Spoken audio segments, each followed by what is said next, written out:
Olá, bem-vindos a todos em mais um episódio do nosso podcast Desbravando o Mundo dos Negócios. Hoje, nós temos um convidado muito especial para falar sobre alguns temas de negócios, de transformações, de projetos, mas tudo em volta de pessoas, tá? Eu quero apresentar para vocês hoje a Samantha Lucchini. A Samantha, ela é um profissional disputadíssimo no mercado. Eu já fiquei sabendo que tem poucos horários, né, para 2026, né? Mas ela é um profissional muito competente. Ela foi e é a minha mentora. Ela ajudou na elaboração do livro. Inclusive, ela abriu o primeiro passo, que é de desenvolvimento de pessoas, né, o relacionamento. Então, ela vai falar um pouco sobre isso também. Ela tem 27 anos de estrada, mais de 50 mil pessoas treinadas, né? E a especialidade dela é em desenvolvimento humano e desenvolvimento de competências comportamentais. É isso, André. Isso aí. Então, fala um pouco sobre você. André, primeiramente, muito obrigada por esse convite. É muito bonita a jornada do teu livro. Ter participado de tão perto foi um privilégio. Uhum. E mais esse momento, né? Mais uma etapa bacana de toda essa jornada. Então, assim, como você falou, são 27 anos dedicados ao desenvolvimento humano, trabalhando as questões do comportamento, porque o comportamento é o que o mundo vê da gente. Né? Então, é algo que a gente precisa cuidar, que a gente precisa desenvolver e lapidar. Então, para mim, é o propósito mesmo da minha vida, do meu trabalho, estudar sobre o comportamento e devolver tudo que eu estudo na forma de conhecimento, ferramenta, estratégia, para que as pessoas possam cuidar bem desta dimensão. Né? Porque o seu comportamento pode funcionar como uma alavanca ou como uma âncora. Para os teus resultados, para os teus relacionamentos, para o seu viver de um modo geral. Então, eu sou uma entusiasta desse assunto, você sabe bem. Foi isso que nos conectou, né? A chance de eu ter podido participar do teu livro, desse momento do seu desenvolvimento, se conectou justamente pela questão comportamental. Não, isso mesmo, eu tenho que agradecer toda a ajuda que você investiu, né, no livro. Aqui ela toca o livro em vários segmentos aqui, inclusive você pode ver no final do livro, ao adquirir o livro, você vai ver no final o capítulo dela e também o currículo da Samantha. Samantha, eu estou com páginas e mais páginas de perguntas para você. O seu assunto toca todo mundo, né? Sim. Então, pergunta ela isso, pergunta ela aquilo. Então, fui anotando, então... Vamos ver aqui que dá tempo de fazer, né? Bora! Vamos tentar responder todas, ou pelo menos trazer um pouco de luz em cima das perguntas. Porque o bonito na área do comportamento é que nem tudo, não é para tudo que tem resposta. Às vezes a gente tem uma provocação, às vezes a gente tem uma reflexão. E isso eu acho que ainda é mais bacana porque mantém o movimento, né? Exato. Mantém a nossa mente aberta, faminta por conhecimento, né? Não, perfeito. Aqui eu vou mais ou menos estruturar em torno de 4 tópicos. Pontos, ok. E nesses pontos a gente entra nas suas especialidades sobre cada tópico. Perfeito. Né? Então, primeiro, por que as decisões nos negócios são humanas e não são racionais? Tá, esse é A gente já começa com uma pedrada dessa, André. Então, primeira coisa, isso, as pessoas têm que aceitar esse fato. As pessoas acham que tomam decisões racionais. Só que a cartada final de uma decisão geralmente não é racional. Ela vai pelo racional até um certo ponto, até um certo lugar. Onde você ainda trabalha com dados, onde você ainda trabalha com informação, né, com o lado lógico racional. Mas depois de um certo lugar, ali de um certo momento, as decisões assumem uma conotação emocional, enviesada. Né? Hoje a neurociência já mapeou mais de quase 300 vieses cognitivos que operam de forma automática, inconsciente, justamente nos momentos em que a gente tem que tomar uma decisão. E isso não é racional. Eu coloco também no livro, nós colocamos no livro, né, que não tem como você eliminar o fator emocional em uma negociação. Não né? tem. Por mais poker face que a pessoa possa ter, por mais frieza que ele pode ter, sempre tem a linguagem corporal, né? E ela entrega. E ela entrega, né? Você tem técnicas para você poder fazer leituras e se posturar diante essas leituras. Então, sim, eu concordo com você. Né? Eu quero muito falar de vieses hoje. Se der tempo, eu quero muito falar sobre isso. Não, e você já trouxe um gancho importante, que é o da competência emocional. Eu falo para os meus alunos, para os meus clientes, né? Qualquer tempo, qualquer pedacinho que você investir no desenvolvimento da competência emocional, da autorregulação, vai trazer resultado positivo. Porque você bem disse, a gente não consegue mascarar, impedir que as nossas emoções apareçam pela nossa linguagem não verbal, pelo nosso tom de voz, pela nossa mímica facial. E numa mesa de negociação, isso tem peso. Agora, se a gente sabe que isso vai acontecer, qual deve ser o cuidado? Qual é a cautela principal? Eu ter estratégias de autorregulação, para que quando apareça numa esfera de um pouco mais gestão e controle dessas emoções, desses conteúdos. Então, vale a pena. Qualquer minutinho que você investir no desenvolvimento da competência emocional vai trazer fruto. Vai. A inteligência emocional é um campo vasto, né? Super vasto, né? Muito.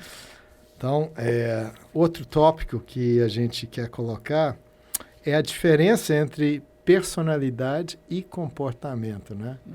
A gente fala em perfil de clientes, perfil de personalidade, né? Perfil de comportamento. Sim. Como é que você resume isso? Eita, em 5 minutos.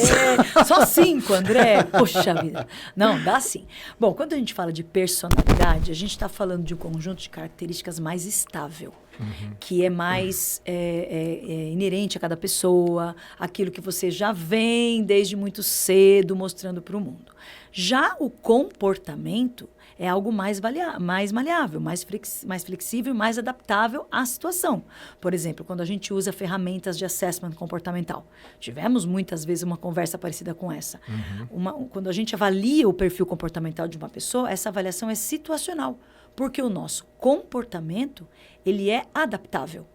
A gente sempre vai se adaptar ao ambiente, ao ciclo de pessoas, à demanda geral, à exigência do meio. Ao próprio estado de espírito na hora, Exato, no momento, naquele momento. Exato. Né? A pessoa com quem você está conversando vai demandar, de repente, algum ajuste no seu comportamento. Isso. Então, se a gente fosse resumir de uma maneira mais objetiva, mais pontual, a personalidade é mais estável.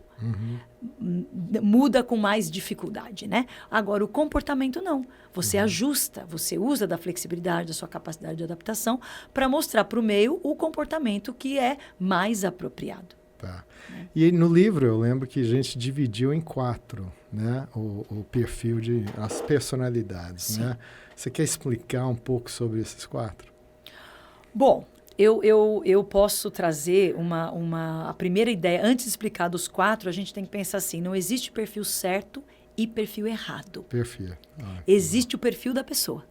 E aí, que pode ser um mix, né? De um pouco aqui, um pouco lá. Isso, a predominância pode ser em um campo e o outro pode aparecer em menor medida, né? Mas a ideia é, eu tenho que fazer uma boa leitura daquele perfil, entender como ele funciona, para que eu escolha as minhas estratégias, a minha abordagem. Então, você fala, ali a gente tem 4 perfis, mas tem muitas outras leituras, muitas outras configurações, muitas outras nomenclaturas. Mas a grande questão é, como que eu faço para ler o perfil?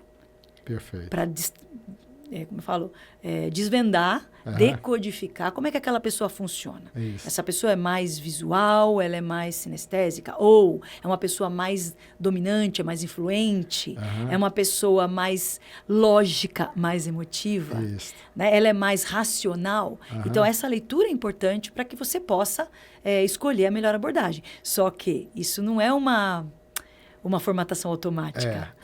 E deve, de certa forma, a gente até fala que é difícil definir essa pessoa numa reunião. Sim. Porque tem toda a parte comportamental. né? Tem que estudar muito. Aqui não é de graça. Não, e não é uma, como eu falo, uma adivinhação. Você não vai fazer um scanner da pessoa nos primeiros 5, 10 minutos. Você até consegue, nos primeiros 5, 10 minutos de interação, ler alguns comportamentos. Mas isso tudo vai ter muito mais efetividade se você tiver mais tempo de interação. Se você observar mais, se você ouvir mais. Eu falo para os meus líderes, quando eu tenho públicos de liderança, né? Eu falo, você precisa conhecer as pessoas. Precisa aproximar, precisa conversar, precisa ouvir, precisa saber para que isso relacionar. Precisa relacionar. Né? Exatamente. Então, por isso que a gente insiste que o relacionamento é muito importante nesse sentido, porque ali você gera conexão, você gera proximidade psicológica, por exemplo, recursos como empatia. Perfeito. Dependem diretamente de proximidade psicológica. Recursos como conexão, escuta ativa, são muito beneficiados quando eu tenho proximidade. Né? Então, tem todo um trabalho anterior que precisa ser feito. Tem uma lição de casa. Tem. Né? Eu lembro quando a gente estava montando o livro, né? Estruturando o livro, a gente eu queria falar de mercado, eu queria falar de produto, desenvolvimento de produto, que é a minha paixão. Eu queria falar de técnicas de negociação, cálculo de viabilidade de negócio, modelos de negócio. A parte jurídica era importante. Exato. A parte ética é importantíssima. Então, tinha vários tópicos que tinham que entrar no livro. Mas a parte de relacionamento, se não tiver isso, não tem o resto. Por isso que no primeiro passo a gente colocou relacionamento. E aí aquela frase do Simon Sinek, que é o meu lema para abrir qualquer coisa. Se você não entende de pessoas, você não entende de negócios. Porque os seus clientes são pessoas. Exatamente. Seus funcionários são pessoas. Exato. Seus fornecedores são pessoas. Seus parceiros são pessoas. Então, se você não entende de pessoas pelo menos um pouco, você não vai entender do negócio. Exato. E se você entende, você não rotula. Então, isso me leva à próxima pergunta. O que acontece quando usamos perfis como rótulos fixos? Ai, meu Deus, adoro falar disso. Rótulo nunca é bom. Nem para quem dá, nem para quem recebe. Rótulo negativo a gente já sabe que não é bom, mas o rótulo positivo também não é bom. As pessoas falam assim, como assim um rótulo positivo não é bom? Vou explicar nas duas parcelas. Por que rótulo não é bom para quem recebe? Porque a pessoa fica reduzida àquele rótulo. Então, se eu rotulei aquele cliente como uma pessoa impaciente ou muito autoritária, todas as minhas análises posteriores àquele rótulo vão reduzir a pessoa àquilo. Eu assumo que a pessoa se define por aquele rótulo. Isso é ruim para mim. Por que o rótulo é ruim para quem faz, para quem põe o rótulo? Porque o seu cérebro assume que a pessoa é aquilo. Então, quem recebe é reduzido àquele rótulo, como se a pessoa não fosse capaz de fazer mais nada. Sim. E quem põe o rótulo também sofre uma consequência ruim, que é o cérebro assumir que a partir daquele momento é só aquilo que eu tenho daquela pessoa. Então, quem rotula não sabe o que é empatia. Que é se você... Então, isso é uma boa definição. A diferença da empatia e da simpatia, né? A empatia é você entender as pessoas. A simpatia é você transmitir uma percepção às pessoas, né?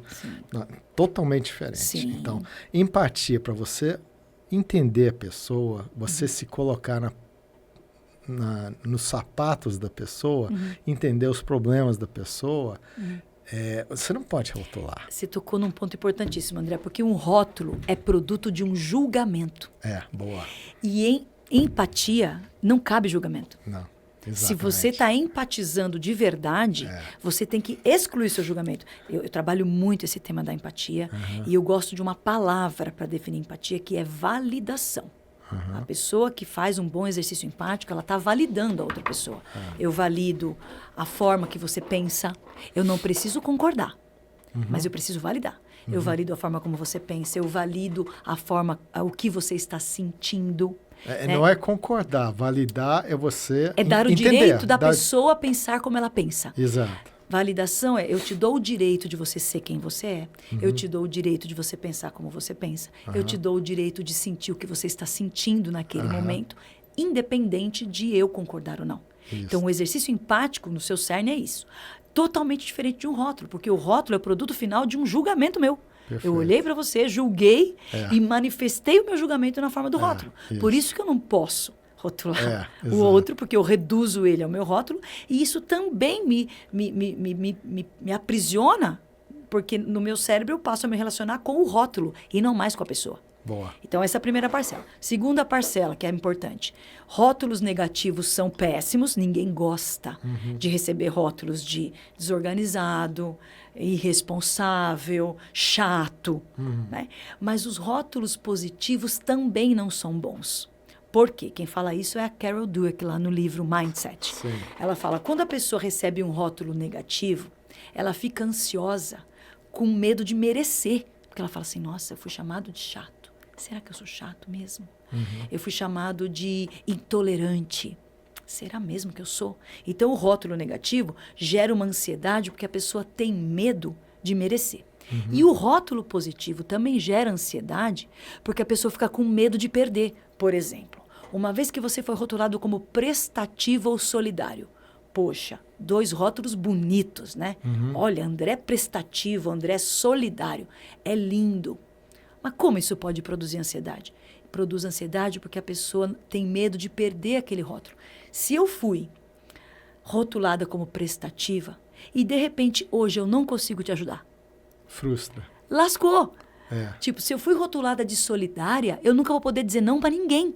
Porque isso vai me fazer perder um rótulo que eu já recebi. Exato. Então, até mesmo os rótulos positivos não são bons. Eles prejudicam a leitura, eles prejudicam a conexão, geram ansiedade na pessoa. E parece que você fez um curso agora de feedback, né? Eu faço sempre. É o meu carro-chefe. André, o meu treinamento de feedback é o mais de todos. Sempre tem, sempre tem. Agora, é interessante isso que nós estamos falando, porque, para mim, o relacionamento se baseia na confiança. E a confiança na transparência, na genuidade. Você tem que ser autêntico. Né? Isso, para mim, é a linha principal de negócio. Linha principal. Então, ao ler o livro, eu acho que fica muito claro em todos os passos essa importância. Né? Não é aquele vendedor que coloca não sei o quê, muita conversa. Isso já era, isso não funciona mais. Ficou lá atrás, né? Ficou lá atrás. Agora nós estamos em outra época. As pessoas estão buscando experiências diferentes. Sim. Conexões diferentes. Conexões diferentes. Eu acho que é exatamente isso aí. E conexões que inspiram, né? Você se coloca... Exemplo, você é um cliente. Você entrou, eu sou um vendedor de carro, você entrou numa concessionária e você está procurando um carro. Eu tenho 2 opções. Primeira opção, eu tenho 3 carros aqui que eu tenho que vender e bater cota. Então, eu vou chegar para você e vou te empurrar esses 3 carros. Para bater minha meta. Para bater minha meta. Mas eu vou tentar pegar alguma coisa do seu perfil, o que pode, o que não pode. Mas isso, na hora é percebido pela pessoa. Né? Então, você tentando fazer uma venda direta é um desastre. Então, de novo, vamos voltar para a empatia, vamos voltar para o relacionamento, vamos voltar para o senso da confiança. Se você tem que exercitar a empatia e ver o que a pessoa quer. Eu estou aqui para te ajudar. O que você quer? Qual carro que você quer? Qual que é a sua demanda? Quais são os seus dores? O que você está procurando? Né? A gente fala isso, o que você está procurando. Se eu tiver aqui, ótimo. Se não tiver, te ajudo a comprar. Porque nem todo mundo valoriza as mesmas coisas. Exatamente. E depende de cada momento, né? Igual de cada perfil, de cada demanda. Exato. Então, a postura de querer ajudar a pessoa, sim, pode terminar numa boa venda, né? Mas você tem que estabelecer o nível de confiança entre as 2 partes, eu acho, né? Porque a pessoa, antes de comprar o produto, ela já compra primeiro, sei lá, uma ideia, um argumento, uma relação. Né? Exatamente. Esses fatores são importantíssimos. E igual você falou, as coisas estão mudando, as conexões estão mudando, né? Sim. Então tá. Bom, tem tanta coisa aqui. Vamos falar de vieses cognitivos. Vamos, também então, adoro. Sabemos que os vieses cognitivos influenciam escolhas sem que a gente perceba. Exato. Né? Então, me responde isso. O que são vieses cognitivos na prática? Ótimo. Um viés cognitivo pode ser entendido como um erro de julgamento. Ele acontece de maneira automática e inconsciente. Você nem percebe que ele está operando, mas ele está. Por isso que a gente acha que as nossas decisões são lógicas racionais. Porque a gente não toma consciência. Tem algumas pesquisas que mostram, André, que o nosso cérebro leva 1/20 de segundo para produzir um julgamento. Então, você pega o tempo de 1 segundo, fatia em 20 parcelas e pega uma. Esse é o tempo que alguns dos nossos julgamentos são feitos. Não chega no campo da consciência. Então, a gente tem a sensação que as decisões estão sendo lógicas, racionais, mas elas estão sob o comando de algum tipo desses muitos vieses que já foram catalogados, que já foram explicados. Então, às vezes, a gente... Por isso que é muito fácil a gente derrapar, a gente cometer um erro, uma falha, falar uma coisa imprópria para o momento, ter uma atitude, por vezes até preconceituosa, porque isso acontece abaixo do campo da nossa consciência. Tá. Por exemplo, o viés de associação. Vou puxar um pouco a brasa para o lado da minha sardinha aqui, porque acho que é o que todo mundo já viveu. Então, imagina que você está contratando uma pessoa para o teu time. Né? Você quer montar uma bela equipe comercial. Você sabe, você já desenhou o perfil, você sabe exatamente o que você está buscando e começou o processo para você analisar quem vem para você. Aí começa a entrevista, você tem já as perguntas previamente estabelecidas, porque é assim que a gente faz uma boa seleção, né? Tem que pegar o perfil, planejar as perguntas para você minimizar a chance de erro. Então, a entrevista está rolando ali, começou, de repente o candidato fala assim, eu fiz a faculdade X, que é a mesma que você fez. O que é o viés de associação? O nosso cérebro gosta da semelhança, gosta da proximidade. Então, às vezes, sem você perceber, aquele candidato já ganha um pontinho a mais. Por quê? Fiz faculdade na mesma que eu. Participou do mesmo time. Estava lá no diretório acadêmico. Né? Então, é fácil a gente cair nessas armadilhas, porque um viés cognitivo é um erro de julgamento. Então, esse é o de associação. Tem vários outros. Tem o viés de confirmação. Esse é famoso também. Aquilo no que eu acredito, o meu cérebro vai fazer um esforço para provar que eu estou certo. Então, de repente, aquilo no que eu acredito, eu dou um jeitinho de pôr na mesa, de modo que você confirme e a gente entre num alinhamento. Isso tudo acontece de maneira automática. É uma preconcepção, né? É um julgamento equivocado que você faz por meio de uma lente, né? O viés é uma lente que faz você enxergar a situação, não do jeito como ela é, mas com essas edições. Perfeito. Então, e como é que esses vieses cognitivos, se você não percebê-las ou saber, como é que você sabe que você tem? Como é que você sabe, estou com viés aqui, vou ter que trabalhar isso aí. Como é que é isso? A primeira coisa que eu costumo recomendar, né? Que as pessoas deixem entrar mais informação do que aquelas que elas já têm. Deixa entrar.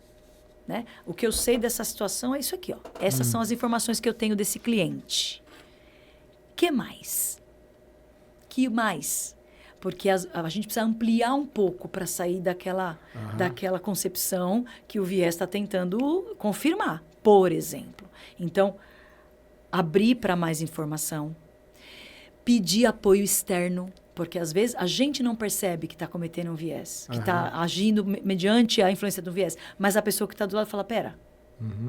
Então eu falo, avisa, eu acho que isso que você falou, tem certeza? Será que isso não é viés?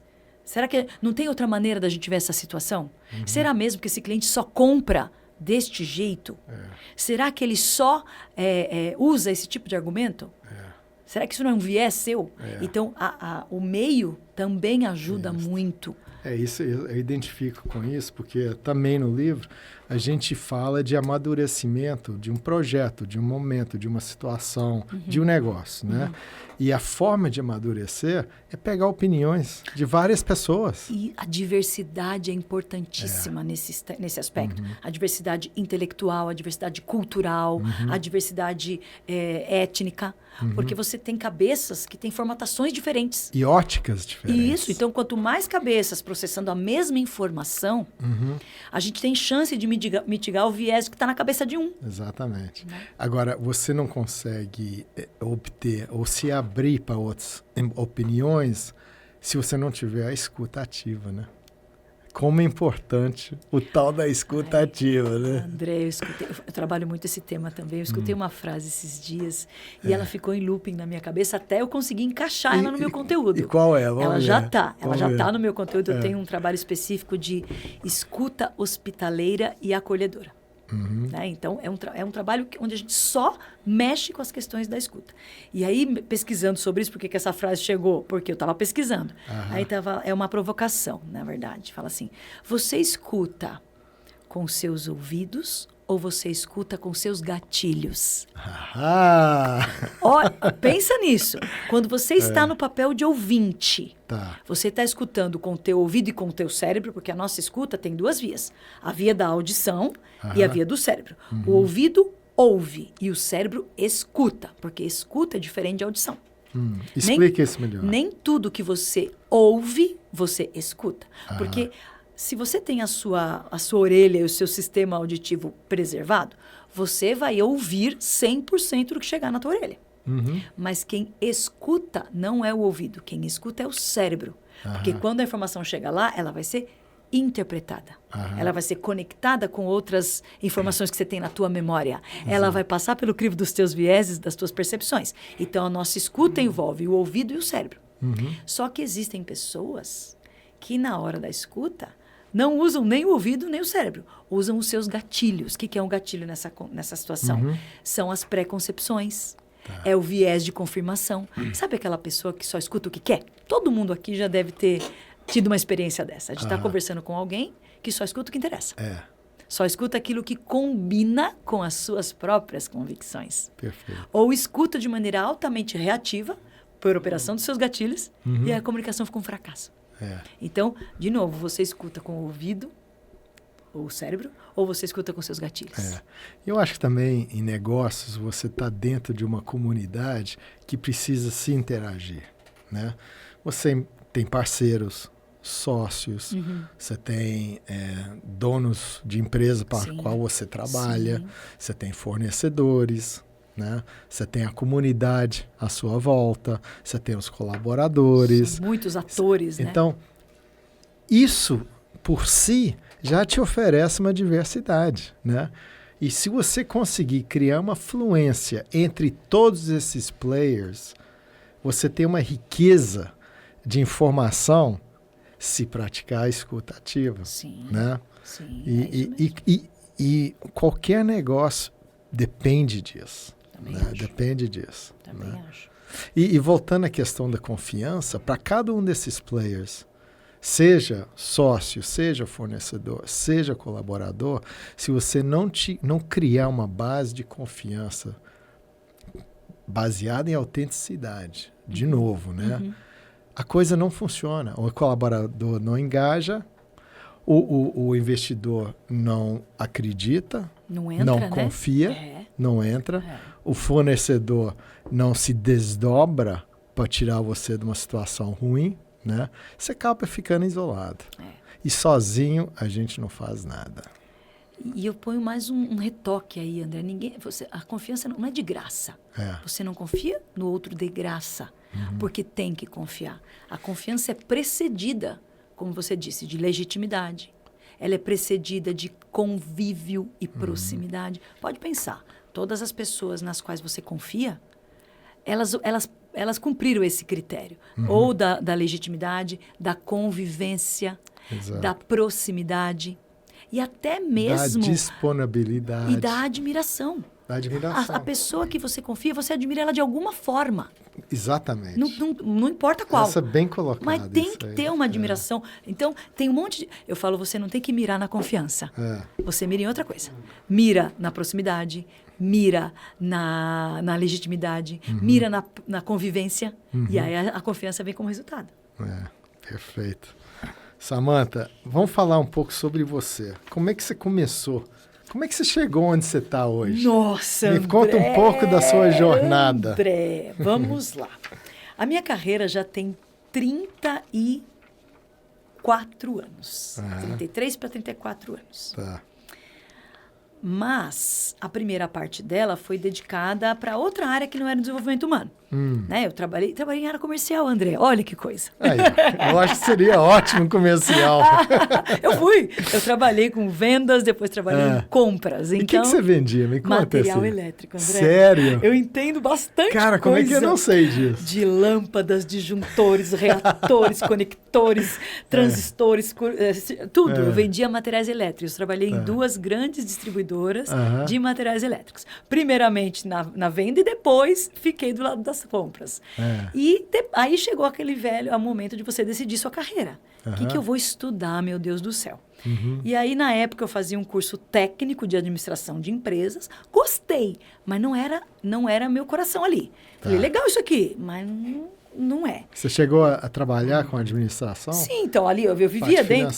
Quando eu entrei para a área de compras, né? Quando eu saí da área comercial e fui para a área de compras, eu já estava vivendo essa realidade mais administrativa. E estava estudando isso também. Mas eu falei, puxa, mas não é isso ainda. Não estou 100% convicta. Só que no curso técnico de administração que eu estava fazendo, eu tinha cadeira de psicologia. Aí você desponta. Quando a professora abriu a boca para falar, no primeiro dia, André, eu falei, nossa. É isso. Que legal! E eu falei, eu quero ser psicóloga. E eu falo com as minhas amigas, né? A gente tem um grupo de amigas de formada, já são 26 anos que a gente tem.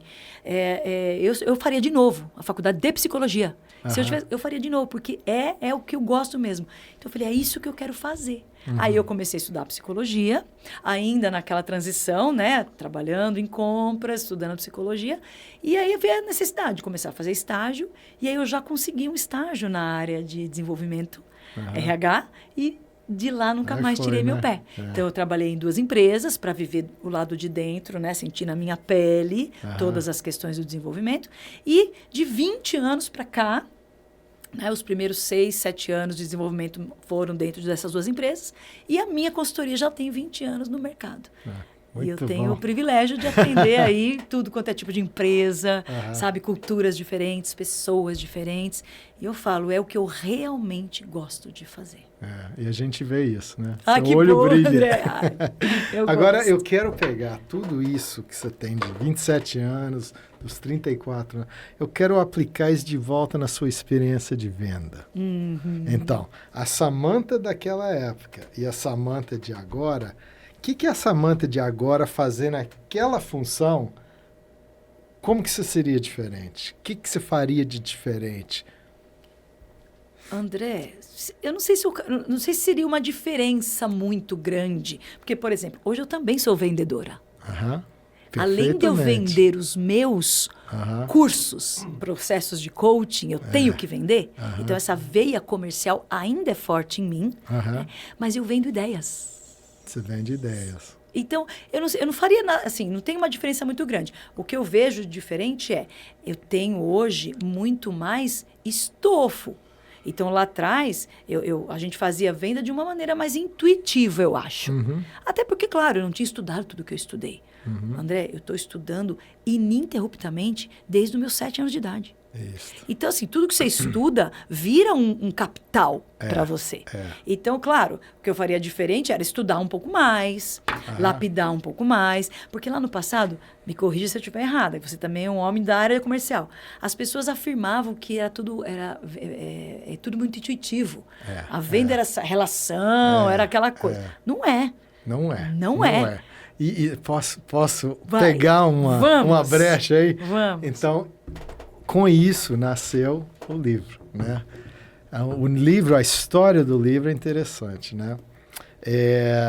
na empresa, na Woodbridge, que ajudou a fazer o livro, né, nasceu de um pedido de colocar em prática, fazer um treinamento em relação às habilidades comerciais, né?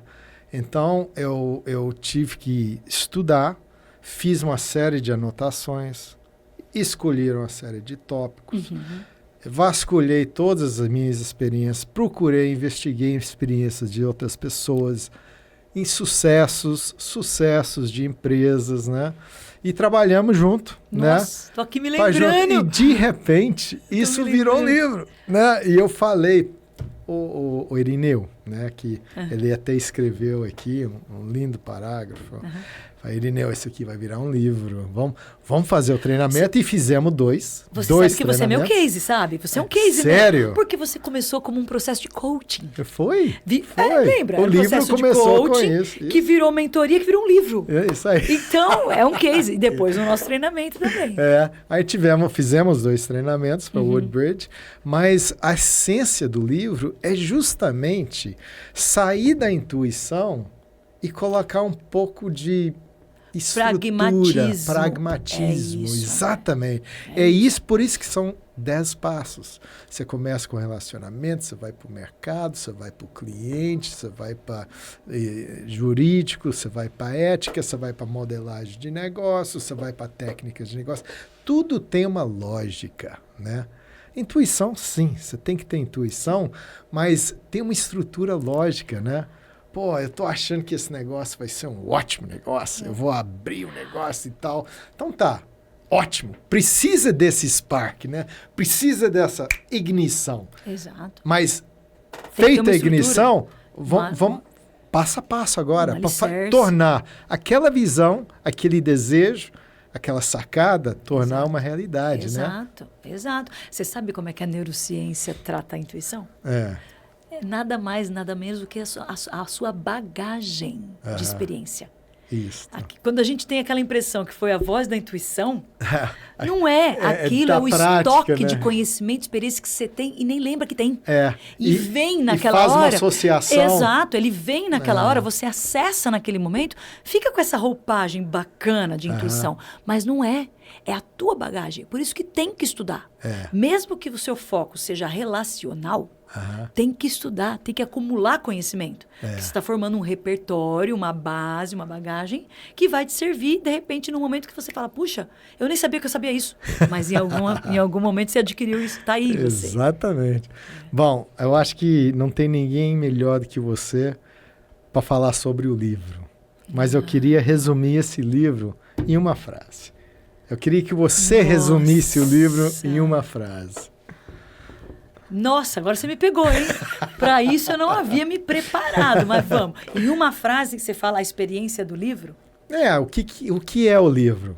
O que a pessoa vai ganhar ao adquirir um livro? Então, a pessoa vai ganhar... Então, numa frase, este livro... Pode ser 2 frases. Ai, que bom. Eu te dou um parágrafo.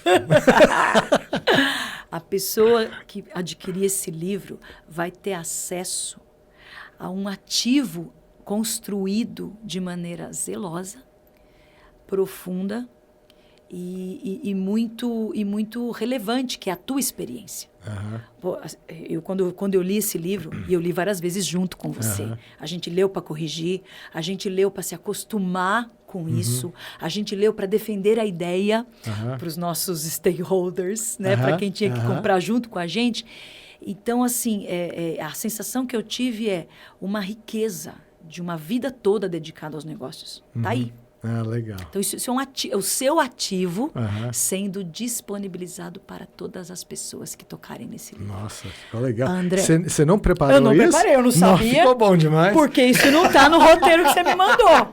Ó, pessoal, o André, ele tem dessas coisas. E ainda bem que eu aprendi a lidar com ele. Você falou do coração. Eu falei, e outra, André, eu falo para todo mundo, por que isso é o meu case? O tanto que eu aprendi junto com você, pelas suas experiências e pelo que nós descobrimos juntos. Isso. Quantas das nossas sessões, a gente pegava uma pílula que não era de domínio nem seu nem meu, mas nós fomos atrás e fomos. Isso cabe no livro, vamos trazer? Vamos. Quando a gente juntou o seu saber com o meu saber, Você viu como ficou Foi bom? legal. E aí a gente volta no que você acabou de falar. As redes colaborativas. Então, se você é alguém que trabalha na área comercial de uma empresa, se junta nas outras áreas. Vai falar com a turma do jurídico, vai falar com a turma do RH, vai falar com a turma da fábrica, vai falar com as pessoas. Porque quando você junta 2 saberes, você pode estar construindo uma coisa muito nova, Com certeza. muito diferente. É amadurecendo, né? Você pegando a opinião, as ideias das outras pessoas. Eu lembro o momento que eu estava preparando uma coisa de treinamento, não sei o quê, e eu te liguei 7h30 da manhã para discutir a relatividade do óbvio. Aliás, isso é interessantíssimo. Tá no livro, hein, gente? Tá no livro. É relatividade do óbvio. Exato. Aquilo que é óbvio para você não é óbvio. Não existe. O óbvio só existe para olho e ouvido treinado. É isso. Se o meu olho e meu ouvido tá treinado nisso aqui, isso aqui vai ser óbvio para mim. Só é óbvio para quem tem resposta. Pois é. Se eu não tenho resposta, não tenho obviedade. Bom, aqui a conversa vai longe, né? Mas eu acho que é o seguinte, eu acho que no fim das contas, no final de tudo, é sempre sobre as pessoas. Sempre. Né? Sempre. E esse é exatamente o título da sua introdução. Da abertura do capítulo, né? O resultado vem das pessoas. Por mais que as empresas hoje sejam dotadas de grandes avanços tecnológicos, automação, inteligência artificial, as pessoas ainda são Isso vai ter que ser o próximo podcast. Exato. As pessoas ainda são insubstituíveis. Então, investir neste aprendizado, como é que as pessoas funcionam? Qual é a base do comportamento humano? Motivação. Eu falo para os meus líderes, estude motivação. Não importa por qual caminho, por qual porta você vai entrar, mas estude essas questões, porque o resultado vem da mão de uma pessoa. A inovação vem da mão de uma pessoa. Isso aí. Bom, eu tenho que... a gente fica aqui horas, Já deu? Né? Já deu, você acredita? Mas eu quero agradecer demais você ter vindo. Quero agradecer demais você ter mentorado esse projeto. Foi um prazer, André. Esse projeto mudou a minha vida. Né? Então, para mim é muito importante. E para os espectadores, como é que entra em contato com a Samantha? Eu sei que não tem horário em 2026, eu sei de tudo isso, mas... Deixa aberto. Não custa dizer. Olha, favor. Se você colocar Samantha Lucchini, você vai me achar. Então, tem no LinkedIn, tem no Instagram, tem uma página profissional dentro do Facebook. Não é difícil. Se você colocar Samantha Lucchini... E a Samantha com sem T, H. sem Isso, H. T-A e o Lucchini com CH. Com CH. Colocou. O H da Samantha foi pro Lucchini. Isso, então já pronto. estava lá no Lucchini, então ficou mais simples do Samantha. Samantha Lucchini, não vai ter dificuldade. Então você pode mandar lá uma mensagem pelo Instagram, pelo LinkedIn, são redes que eu estou sempre em contato. Coloco alguns conteúdos de vez em quando, né? Ótimo. E vai ser um prazer. Então tá bom. É isso aí, muito obrigado. Eu que agradeço, André. Foi um prazer mesmo, um papo muito bom. E como eu sempre digo, os podcasts são para você. E me diz, qual que foi o maior insight para você nesse podcast? Escreve aqui embaixo. E não deixam de me seguir no Instagram, no Facebook, é agodinho.autor. E lá tem todas as informações. Querendo adquirir o livro, ele tem os links, tudo certinho. E tem muito material complementar também, só para você. E também, como eu sempre digo, face it, encare, que o mundo é dos negócios.